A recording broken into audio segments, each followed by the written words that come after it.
पौधे मसीह। मुकद्दस लूका की अंजील 24 बाब 50 ता 53 आयत तक। तब वो उन्हें बाहर बैतनिया की तरफ ले गया और अपने हाथ उठाकर उन्हें बरकत दी।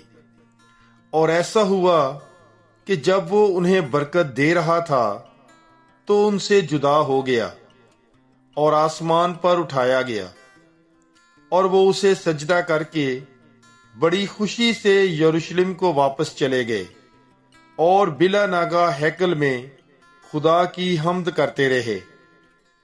पाक कलाम के पढ़े और सुने जाने पर खुदावंद की बरकत हो। खुदा का शुक्र हो। God bless you. Bible is life.